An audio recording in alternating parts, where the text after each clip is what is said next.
आयोग इन्फो युट्युबको नवीन श्रृङ्खलामा यहाँहरू सम्पूर्णलाई हार्दिक स्वागत गर्दछौँ।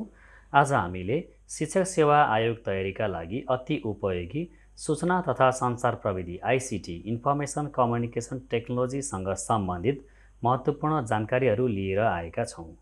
हामी विषयवस्तुतर्फ प्रवेश गर्नेछौँ। कम्प्युटर डाटा तथा निर्देशन प्रशोधन गरी नतिजा दिने विद्युतीय यन्त्र अर्थात् इलेक्ट्रोनिक डेटा प्रोसेसर भनेर हामी कम्प्युटरलाई चिन्दछौँ। यो ल्याटिन शब्द COMPUTERE कम्प्युटरबाट आएको हो, जसको अर्थ हुन्छ टु कम्प्युट अर्थात् हिसाब गर्ने, गणना गर्ने। Smartphone, laptop, desktop, super computer आदि चाहिँ कम्प्युटरका उदाहरणहरू हुन्। हार्डवेयर भन्ने बित्तिकै हामी कम्प्युटर हार्डवेयरलाई चिन्दछौँ। कम्प्युटरका भौतिक भागहरू, भौतिक पार्टपुर्जा अर्थात् ट्यान्जिबल सेक्सन्स, ट्यान्जिबल पार्ट्सलाई हामीले जुन छुन सक्छौँ, यो भागलाई हामीले कम्प्युटर हार्डवेयर भन्छौँ। जस्तै monitor, keyboard, CPU, SSD, HDD hard disk drive, SSD solid state drive, CPU central processing unit, यसै गरी माइक्रोफोन, प्रिन्टर आदिलाई हामी कम्प्युटरको हार्डवेयर भनेर चिन्दछौँ। कम्प्युटर हार्डवेयर 4 प्रकारका हुन्छन्: इनपुट, प्रोसेस, आउटपुट र स्टोरेज। यसै गरी कम्प्युटर सफ्टवेयर, कम्प्युटर हार्डवेयर सञ्चालन गर्नका लागि प्रयोग गरिने निर्देशनहरूको समूह, जसलाई हामी लजिकल सेक्सन पनि भन्दछौँ। लजिकल सेक्सनलाई हामीले कम्प्युटर सफ्टवेयर भनेर भन्दछौँ। जस्तै विन्डोज 10, 11, एन्ड्रोइड, एडोब फोटोसप आदि विभिन्न कम्प्युटर सफ्टवेयरका एक्जाम्पलहरू हुन्। यसै गरी इनपुट डिभाइस कम्प्युटरमा डेटा प्रवेश गराउने उपकरण, जस्तै माउस, किबोर्ड, माइक्रोफोन जस्ता डिभाइसहरूलाई हामीले इनपुट डिभाइस भन्छौँ। वेब क्यामेरा पनि इनपुट डिभाइस नै पर्दछ। हामीले माइक्रोफोनबाट आवाज, अडियोलाई कम्प्युटरभित्र इनपुट गराउँछौँ। किबोर्डबाट टेक्स्ट वा सिम्बलहरूलाई इनपुट गर्दछौँ। यसगरी माउसले निर्देशन दिने काम गर्दछ। यसो हुनाले हामीले यी डिभाइसहरूलाई इनपुट डिभाइस भन्यौँ। यसै गरी टच स्क्रिन चाहिँ इनपुट र आउटपुट दुवैको काम गर्ने हुनाले हामीले दुवैमा राख्न सक्छौँ। अर्को रहेको छ आउटपुट डिभाइस, कम्प्युटरबाट नतिजा प्राप्त गर्ने उपकरण, रिजल्ट प्राप्त गर्ने उपकरण वा डिभाइसलाई हामी आउटपुट डिभाइस भन्छौँ। जस्तै मोनिटरलाई हामी सफ्ट आउटपुट डिभाइस भन्छौँ। प्रिन्टरलाई हामी हार्ड आउटपुट डिभाइस भन्छौँ वा सफ्ट कपी, हार्ड कपी। यसै गरी स्पिकरलाई चाहिँ हामी सफ्ट कपी भनेपछि प्रिन्टर, प्लटर यो डिभाइसहरूलाई चाहिँ हामीले के भन्छौँ त 3D प्रिन्टरहरू पनि, जति थरी प्रिन्टरहरू छन् ती सबैलाई हामीले हार्ड कपी आउटपुट डिभाइस भन्छौँ भने मोनिटर, स्पिकर, प्रोजेक्टर जस्ता डिभाइसहरूलाई चाहिँ हामीले सफ्ट कपी आउटपुट डिभाइस भन्दछौँ। अर्को रहेको छ अपरेटिङ सिस्टम, हार्डवेयर र युजरको बिचमा इन्टरफेस प्रदान गर्ने सफ्टवेयरलाई हामीले अपरेटिङ सिस्टम भन्छौँ। अपरेटिङ सिस्टमले हार्डवेयरलाई सञ्चालन गर्दछ। यसै गरी अपरेटिङ सिस्टम भएन भने कम्प्युटरका कुनै पनि सफ्टवेयरहरूले काम गर्न सक्दैन। भनेपछि कम्प्युटरको सबैभन्दा मेजर सफ्टवेयर चाहिँ हामीले अपरेटिङ सिस्टम सफ्टवेयरलाई मान्दछौँ। विन्डोज 11, लाइनक्स, युनिक्स, एन्ड्रोइड जस्ता सिस्टमहरूलाई चाहिँ हामीले अपरेटिङ सिस्टम सफ्टवेयर मान्दछौँ। अर्को रहेको छ वर्ड प्रोसेसर। यहाँ वर्ड भनिएको छ, त्यसैले लेखन, सम्पादन, स्वरूपणका लागि प्रयोग गर्ने सफ्टवेयरहरूलाई हामी वर्ड प्रोसेसर भन्छौँ। यसमा चिठीपत्र बनाउने काम गरिन्छ, किताबहरू बनाउने काम गरिन्छ, क्वेसन पेपरहरू बनाइन्छ, नोटहरू बनाउने, यसै गरी प्रतिवेदनहरू बनाउने कामको लागि हामी वर्ड प्रोसेसिङ सफ्टवेयर प्रयोग गर्दछौँ। वर्ड प्रोसेसिङ सफ्टवेयरभित्र MS Word, Word Star, Word Perfect जस्ता सफ्टवेयरहरू पर्दछन्। अर्को रहेको छ स्प्रेडसिट। स्प्रेडसिट भन्ने बित्तिकै हामीले हिसाब गर्ने, बिलहरू तयार गर्ने सफ्टवेयर भनेर बुझ्छौँ। तथ्याङ्क गणना र विश्लेषणका लागि प्रयोग हुने सफ्टवेयर, यो चाहिँ विद्यालयमा विशेष गरी नतिजा विश्लेषण अर्थात् रिजल्ट प्रोसेसिङको लागि प्रयोग गरिन्छ। हामीले यसमा मार्क लेजर बनाउन सक्छौँ, स्यालेरी सिटहरू बनाउन सक्छौँ, हिसाब किताब गर्न सक्छौँ, बिल बनाउन सक्छौँ। यसै गरी स्प्रेडसिट सफ्टवेयर एउटा ग्रुप हो भने यो भित्र पर्ने सफ्टवेयरहरू चाहिँ Microsoft Excel, Lotus 123, open office calculator आदि पर्दछन्। अर्को सफ्टवेयर रहेको छ प्रेजेन्टेसन सफ्टवेयर। प्रेजेन्ट गर्ने, प्रस्तुति गर्ने, चित्र, पाठ, ध्वनियुक्त प्रस्तुति बनाउन प्रयोग हुने सफ्टवेयरलाई हामीले प्रेजेन्टेसन सफ्टवेयर भन्छौँ। यसमा अडियो, भिडियो पनि प्रयोग गर्न सकिन्छ, टेक्स्टहरू पनि प्रयोग गर्न सकिन्छ, विभिन्न खालका इमेजहरू राखेर आकर्षक स्लाइडहरू बनाउन सकिन्छ हामीले विद्यालयमा एमएस पावर पोइन्ट अर्थात् माइक्रोसफ्ट पावर पोइन्टको प्रयोग गर्न सक्छौँ। इलेक्ट्रोनिक मेल अर्थात् इन्टरनेट मार्फत पठाइने इलेक्ट्रोनिक मेल, इलेक्ट्रोनिक सन्देश, म्यासेज भन्न चिन्दछौँ। इमेल सर्भिस प्रोभाइडरमा जीमेल हामी धेरैले प्रयोग गर्दछौँ। जीमेल, याहू छँदैछ। याहू पनि पुरानो एउटा मेल प्रदायक संस्था हो। त्यसै गरी माइक्रोसफ्टको आउटलुक पनि रहेको छ। अर्को रहेको छ इन्टरनेट। इन्टरनेटलाई हामी नेटवर्क अफ नेटवर्क भन्छौँ। संसारभरिको सबैभन्दा ठुलो नेटवर्कलाई हामीले इन्टरनेट भन्छौँ। यसमा लाखौँ ल्यान्डम्यानहरू जोडिएर बनेको हुन्छ। यसलाई हामीले WAN1 को उदाहरण पनि भन्छौँ। वाइड एरिया नेटवर्कको उदाहरण भनेको इन्टरनेट हो, जुन संसारभरि फैलिएको हुन्छ। यसै गरी यसका केही फाइदा र बेफाइदाहरू पनि छन्। अलिअलि बेफाइदाहरू छन्, धेरै फाइदाहरू छन्। हामीले डेटा सेयरिङ गर्न सक्छौँ, सूचनामा पहुँच पुर्याउन सक्छौँ। यसै गरी हामीले इन्टरनेट मार्फत सोसल साइटहरूको प्रयोग गर्न सक्छौँ। मनोरञ्जन प्राप्त गर्न सकिन्छ, अनलाइन स्टडी गर्न सकिन्छ। त्यसै गरी भर्चुअल क्लासहरू भन्छौँ हामी त्यसलाई, अनलाइन स्टडीलाई।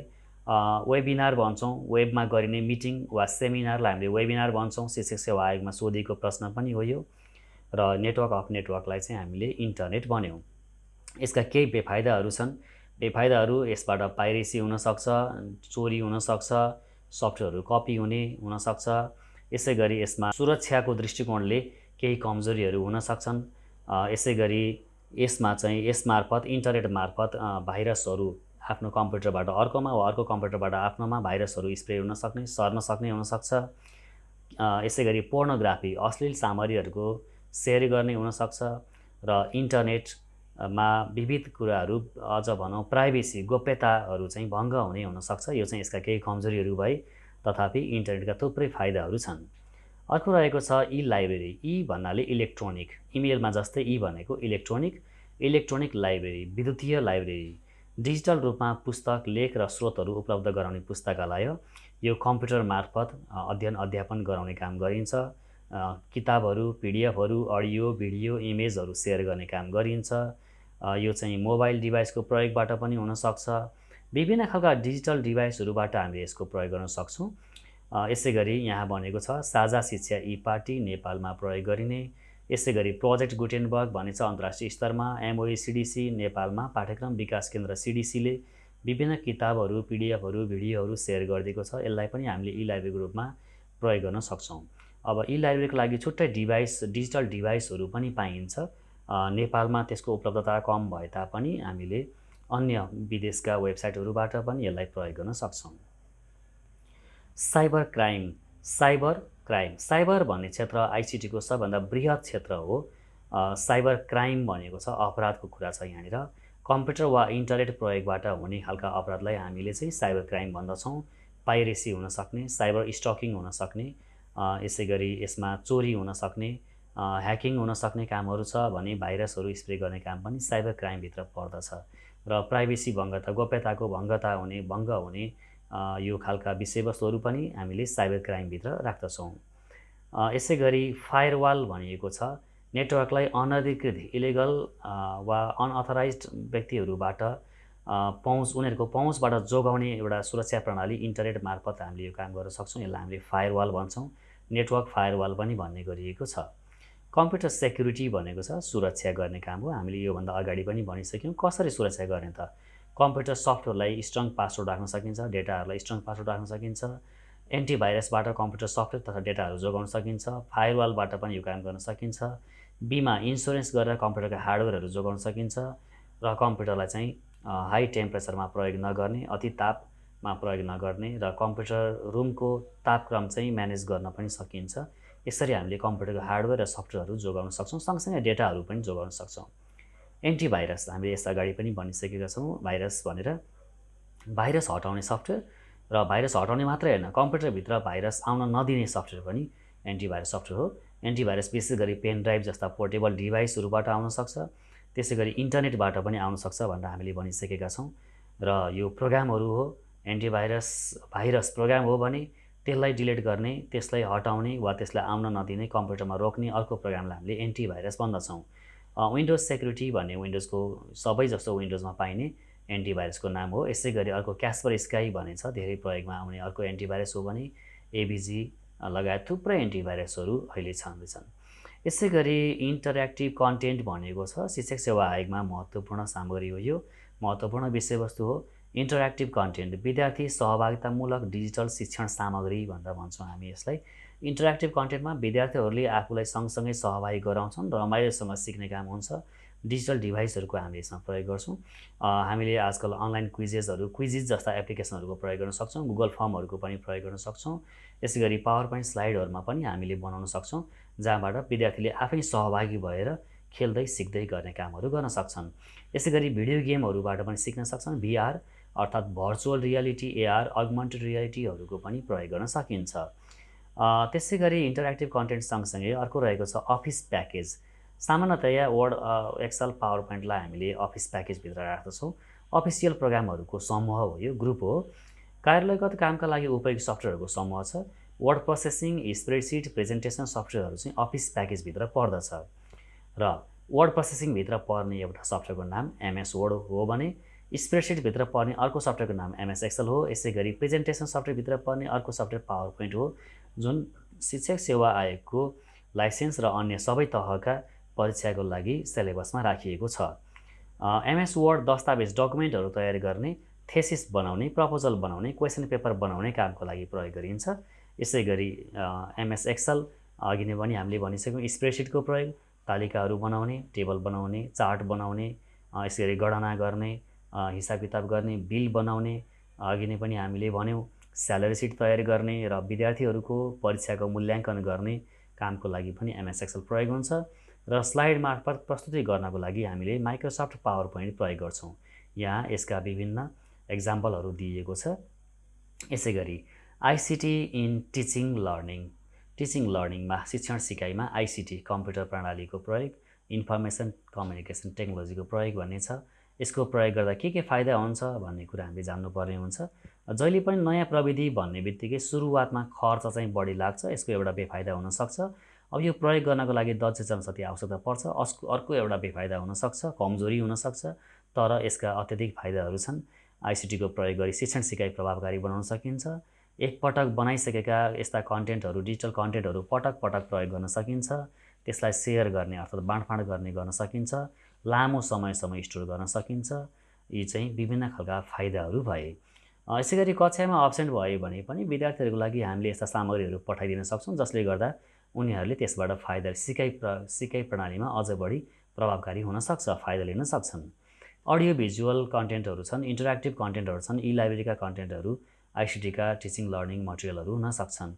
यस अन्तर्गत हामीले PDF, अडियो, भिडियो सामग्रीहरू, इमेजहरू बनाउन सक्छौँ। विभिन्न लिङ्कहरू हुनसक्छ, डिजिटल टेक्स्टहरू हुनसक्छ।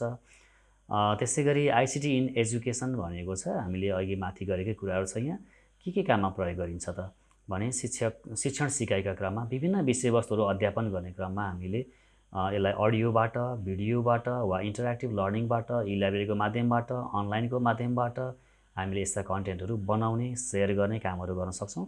यसको लागि हामीलाई विभिन्न हार्डवेयर चाहिन सक्छ। जस्तो अडियोको लागि हामीलाई माइक्रोफोन चाहिन सक्छ। त्यसै गरी हामीलाई अडियो आउटपुट गर्नको लागि चाहिँ स्पिकर चाहिन सक्छ। यसै गरी अडियोको प्रोसेसिङको लागि अडासिटी जस्ता सफ्टवेयरहरू चाहिन सक्छ। कुल एडिट प्रो जस्ता सफ्टवेयरहरू चाहिन सक्छ अडियोको लागि। त्यसै गरी हामीले अडियो सँगसँगै यसलाई सुन्नको लागि पनि सफ्टवेयरहरू चाहिन्छ। त्यसै गरी यस्ता कन्टेन्ट बनाउनको लागि हामीलाई विभिन्न डिभाइसहरू, हार्डवेयर डिभाइस चाहिन सक्छ। जस्तो भिडियोको काम गर्नु पर्यो, क्यामेरा चाहिन सक्छ। अब हामीले आफ्नो स्मार्टफोन, जसलाई हामीले सजिलो भाषामा मोबाइल भन्ने गरेका छौँ, स्मार्टफोनहरूबाट पनि यस्ता कामहरू गर्न सक्छौँ। ल्यापटपको प्रयोग, डेस्कटप कम्प्युटरको प्रयोगहरू गर्न सक्छौँ। विभिन्न एप्लिकेसनहरूको प्रयोग गर्न सकिन्छ। अनलाइन वा अफलाइन एप्लिकेसनको प्रयोग गर्न सकिन्छ। यसबाट हामीले ICTका विभिन्न सामग्रीहरू बनाउँछौँ, जसले गर्दा शिक्षण सिकाइमा हामीलाई सहज हुन्छ। यसै गरी अन्य विषयवस्तु चाहिँ हामीसँग रहेका छन्। मोडल क्वेसनहरू छ, MCQका केही क्वेसनहरू छन् यहाँनिर। कम्प्युटरका पिता, फादर अफ कम्प्युटर साइन्स कसलाई भनिन्छ भनिएको छ। यसको उत्तर चाहिँ चार्ल्स ब्याबेज, जसले 1822मा डिफरेन्स इन्जिन र 1833मा एनालिटिकल इन्जिन बनाए। चार्ल्स ब्याबेजलाई हामी फादर अफ कम्प्युटर साइन्स भनेर चिन्दछौँ।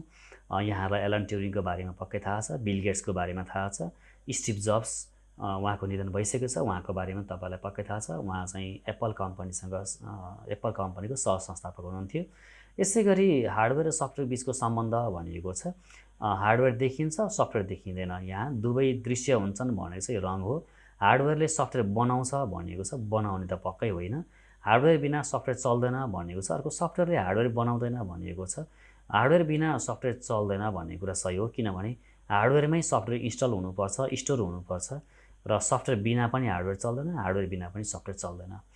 कुन सफ्टवेयर वर्ड प्रोसेसिङको लागि प्रयोग हुन्छ भनेको छ, वर्ड प्रोसेसिङ भन्ने बित्तिकै एमएस वर्डलाई हामी चिन्छौँ। यहाँ एक्सेस दिएको छ, डेटाबेस सफ्टवेयर हो। एमएस पेन्ट यो ग्राफिक्स सफ्टवेयर, चित्रहरू बनाइन्छ। एमएस एक्सेल अगाडि पनि हामीले भनिसक्यौँ, हिसाब किताब गर्ने, बिलिङ गर्ने काममा यसको प्रयोग गरिन्छ। 4 नम्बरमा रहेको छ प्रेजेन्टेसन तयार पार्नको लागि कुन चाहिँ सफ्टवेयर प्रयोग गरिन्छ।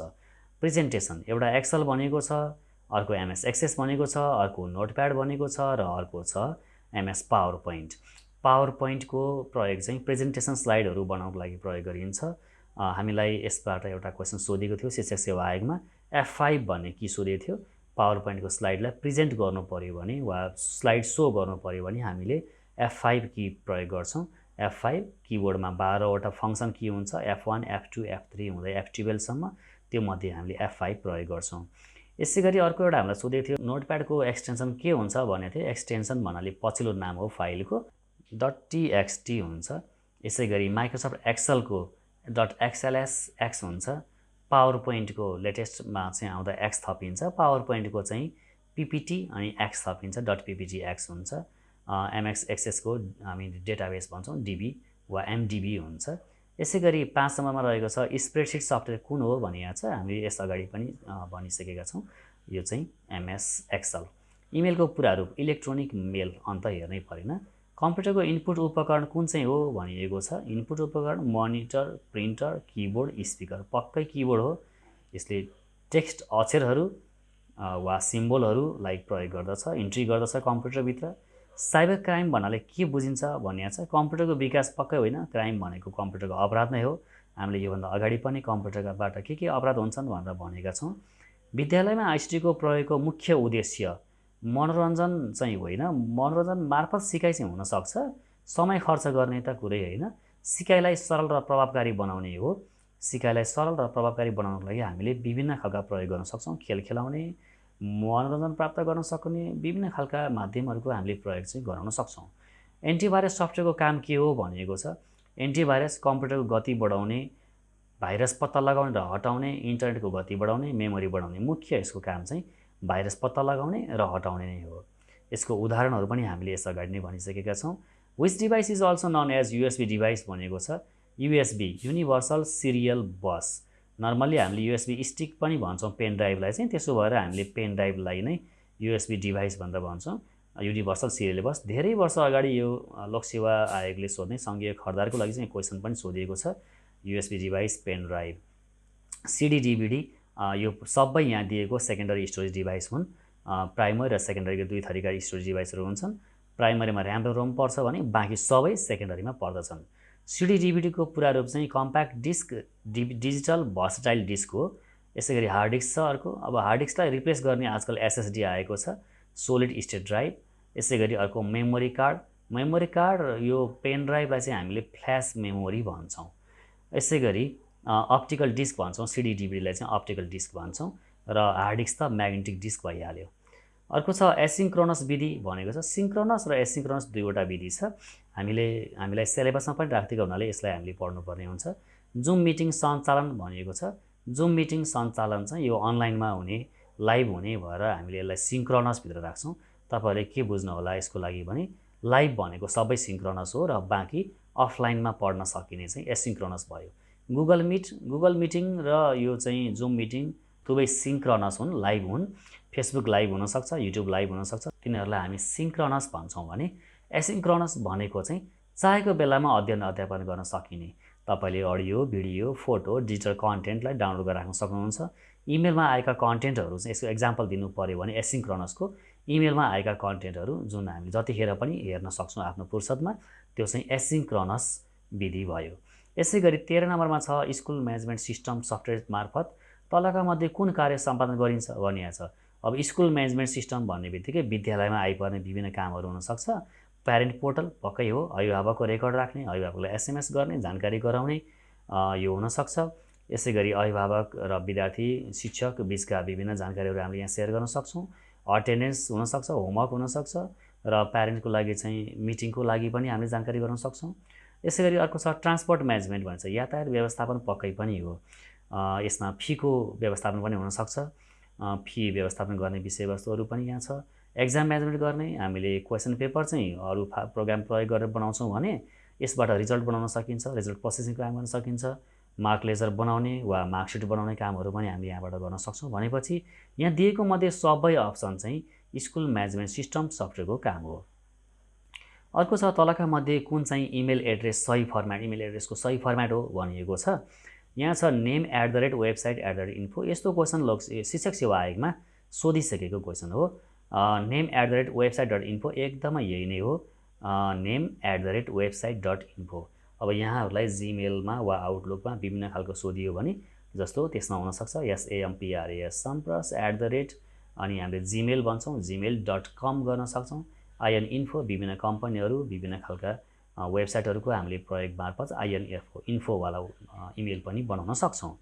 यसै गरी www.name.website. यो चाहिँ वेबसाइटको नाम भइहाल्यो, website.c भन्ने पनि भएन, त्यसो हुनाले अप्सन बी को सही। अर्को चाहिँ 15 नम्बरमा छ which is the latest version of MS Excel भनेको छ। एमएस एक्सेलको लेटेस्ट भर्सन चाहिँ 2021 अफिस प्रोग्रामको लेटेस्ट भर्सन हो। MS Excel, Word, PowerPoint हामीले यसअघि पनि भनिसक्यौँ, लेटेस्ट भर्सन 2021। अर्को छ what is the shortcut key to duplicate previous slide in MS PowerPoint भनेको छ। कन्ट्रोल एनले चाहिँ न्यू फाइल ल्याउँछ, वर्ड, एक्सेल, पावर पोइन्ट तिनटैमा न्यू फाइल वा न्यू डकुमेन्ट भनौँ, वर्डको लागि न्यू डकुमेन्ट, एक्सेलको लागि न्यू वर्कसिट, न्यू स्प्रेडसिट हुनसक्छ। यसै गरी कन्ट्रोल डी भनेको चाहिँ फन्ट हो। यसै गरी कन्ट्रोल एनले पावर पोइन्टमा चाहिँ न्यू प्रोग्राम, प्रेजेन्टेसन प्रोग्राम लिएर आउँछ भने कन्ट्रोल डीले चाहिँ फन्टको काम, तिनवटामा कन्ट्रोल डीले फन्टको काम गर्छ। फन्ट बक्स लिएर आउँछ, त्यहाँबाट हामीले विभिन्न फन्टको साइज, कलरहरू राख्न सक्छौँ। यसै गरी कन्ट्रोल सी भनेको कपी भइहाल्यो। कन्ट्रोल एम चाहिँ यही नै हो, अहिले हामीलाई सोधेको question shortcut key to duplicate previous slide in MS PowerPoint. अघिल्लो स्लाइडको डुप्लिकेट गर्नु पऱ्यो भने हामीले कन्ट्रोलसँग एम प्रयोग गर्दछौँ। यहाँहरूलाई आजको सामग्री कस्तो लाग्यो? हामीले आज शिक्षक सेवा आयोगसँग सम्बन्धित विभिन्न प्रश्नका एमसिक्यू पनि राख्यौँ र केही टर्मिनोलोजीहरूको बारेमा पनि व्याख्या गरेका छौँ। यहाँलाई पक्कै सामग्री राम्रो लाग्यो होला। यहाँले आफ्नो प्रतिक्रिया चाहिँ दिँदै गर्नुहोला। तपाईँहरूले हामीलाई वेबसाइटमा, यसै गरी युट्युबमा र फेसबुकमा पनि भेट्न सक्नुहुनेछ। आयोग इन्फो युट्युब, फेसबुक, वेबसाइट यहाँहरूले हेर्दै गर्नुहोला। हस्, धन्यवाद, नमस्कार।